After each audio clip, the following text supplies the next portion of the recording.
the U.S. and Russia agreeing to hold high-level military talks just hours after the last remaining nuclear treaty between the two superpowers expired. Decades-long arms treaty known as the New START Treaty capped both countries at some 1,500 nuclear warheads and required on-site inspections and notifications to ensure both sides were in compliance.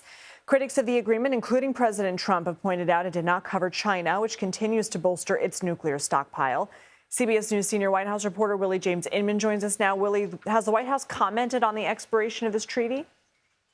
Hey there, Lindsay. Good to be with you this afternoon. Well, the president just about an hour ago did comment via Truth Social, which we oftentimes see. The president posts important statements on that social media platform. He said rather than extend New START, referring to the treaty between the U.S. and Russia, which curtails or limits the strategic deployment of those strategic nuclear weapons to 1,500, as you mentioned. He calls it a badly negotiated deal, and he wants nuclear experts to work on a new and improved and modernized treaty. This follows an Axios report which essentially said that the two sides had agreed to kick the can down the road, so to speak, for 6 months to be able to negotiate a deal. So the president not confirming that report, but simply saying that some type of new treaty will be worked on amid concerns that this could potentially lead to an arms race. There are, of course, concerns about China as well, which isn't part of this agreement, but in large part,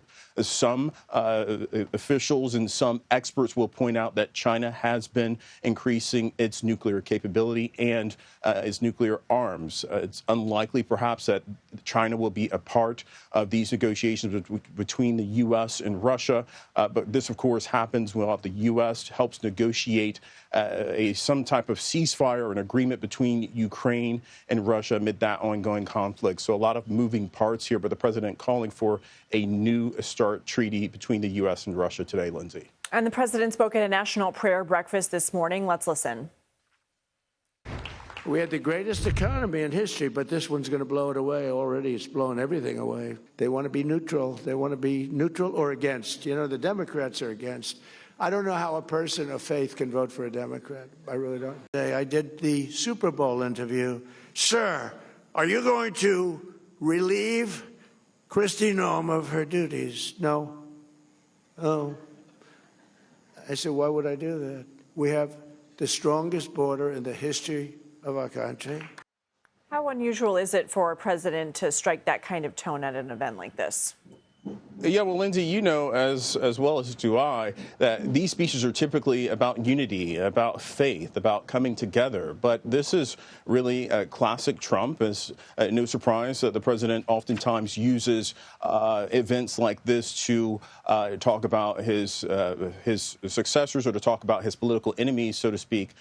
So perhaps no surprise there that the president, and being himself, he did, of course, mention religion a couple of times in this gathering that, of course, is amongst Washington elite's most coveted events, with the president attending and other officials there in the room as well, Lindsay. Okay, Willie James Inman, thank you.